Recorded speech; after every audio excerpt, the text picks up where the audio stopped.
Islam memainkan peran penting dalam memperkuat struktur sosial Minangkabau, integrasi antara adat dan syarak, seperti yang terumus dalam Adagium Adat Pasandi Syarak, Syarak Pasandi Kitabullah. Awalnya dimaksudkan untuk menyatukan nilai-nilai lokal dengan norma agama. Namun dalam praktiknya, tafsir keagamaan sering memperkuat posisi laki-laki sebagai pemimpin, spiritual dan moral masyarakat. Dalam kajian Syahrazad 2015, ditemukan bahwa tafsir Islam lokal di Sumatera Barat cenderung bersifat patriarkal dalam penerapan hukum keluarga dan waris. Hal ini berdampak pada penguatan kuasa laki-laki dalam ruang publik dan pengambilan keputusan adat. Maka sistem sosial yang seharusnya bersifat kolektif dan egaliter justru berubah menjadi struktur hierarkis yang berpusat pada otoritas maskulin.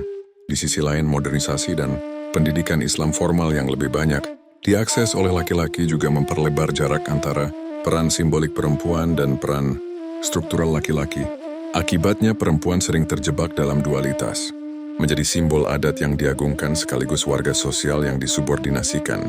Untuk memahami dan memperbaiki paradoks ini, kita perlu melakukan tafsir ulang terhadap makna matrilinealitas itu sendiri.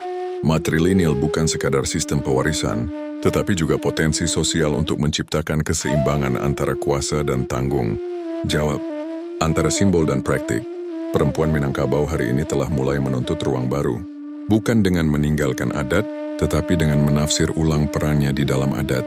Gerakan perempuan adat, seperti yang diteliti oleh Andalas Women Research Center 2020, memperlihatkan bagaimana generasi muda perempuan Minang mulai berani menantang narasi lama tentang bundokan duang yang pasif dan mengubahnya menjadi figur aktif dalam advokasi tanah ulayat, ekonomi kreatif, dan pelestarian budaya.